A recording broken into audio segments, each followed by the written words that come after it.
Bonjour tout le monde, bienvenue à l'Histoire du monde. Ici c'est Yaxine. Aujourd'hui, on va vous parler d'une personne très importante qui aide au développement de la Nouvelle-France, Jean Talon. C'est parti! Jean Talon, né le 8 janvier 1626 à Chalon-sur-Marne, en Champagne, est le premier intendant de la Nouvelle-France. À cette époque, la France prend le rôle de la métropole et domine le territoire de la Nouvelle-France, dont Québec est la première colonie permanente. Le roi Louis XIII confie le peuplement et le développement du territoire à la Compagnie des Sans-Associés sur les recommandations de son ministre, le cardinal de Richelieu. Québec abrite seulement une dizaine de femmes et une centaine d'hommes, et le commerce des fourrures demeure la seule activité économique. Talon a fait ses études à Paris, chez les Jésuites, au collège de Clermont. Il est entré dans l'administration militaire vers l'âge de 28 ans à cause de ses qualités logistiques ainsi que sa capacité de résoudre des problèmes. En 1655, il devenait l'intendant du Hainaut. Durant ces années qu'il occupait la charge, Talon méritait souvent les éloges de Mazarin, ancien principal ministre d'État de France, pour son zèle et sa compétence. Créés par Richelieu, les intendants, qui étaient mal acceptés parce qu'ils rendaient trop présent le pouvoir royal, jouaient un rôle essentiel dans l'appareil administratif de la France. Par exemple, ils devaient connaître de toute contravention aux ordonnances et des oppressions que les sujets du roi pourraient souffrir des gens de justice par corruption, négligence, ignorance ou autrement. Les fonctions multiples avaient échoué à un jeune homme de 30 ans en 1655. C'est la preuve qu'on tenait Jean Talon en bonne estime. Cependant, en cette même année, Louis XIV et son ministre Colbert cherchaient un intendant pour le Canada. C'était Louis Robert de Fortel qui avait été nommé à cette charge, mais il ne passait jamais en Nouvelle-France. Le poste était difficile et Colbert exigeant. On désigna alors Jean Talon et il serait l'intendant de la Nouvelle-France de 1665 à 1668 et de 1669 à 1672. D'ailleurs, savez-vous que Jean Talon ne s'est jamais marié et il n'a jamais eu d'enfant?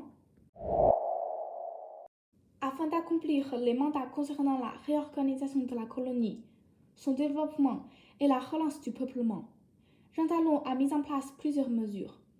Grâce au premier recensement de la population de la Nouvelle-France qu'il a procédé en 1666, Jean Talon a repéré les trois principaux problèmes qui nuisent au développement de la colonie, soit le grand nombre d'hommes célibataires, le déséquilibre entre le nombre d'hommes et de femmes, et le manque de gens de métier.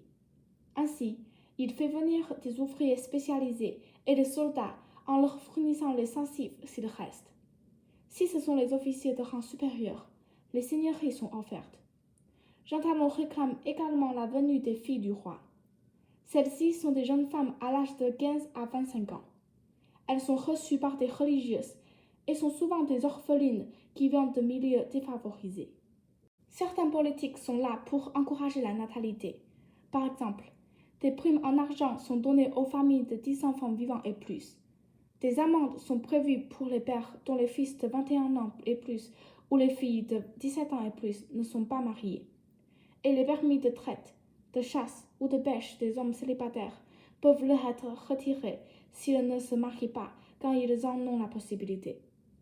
À l'aide de tout cela, la population double de 3200 à 6700 en moins de 10 ans, et il y a presque autant de femmes et d'hommes au début des années 1700.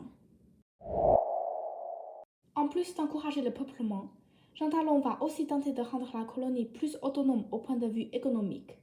D'abord, les cordonneries et les tanneries sont construites pour fabriquer les chaussures et tous les vêtements nécessaires à l'habillement des colons.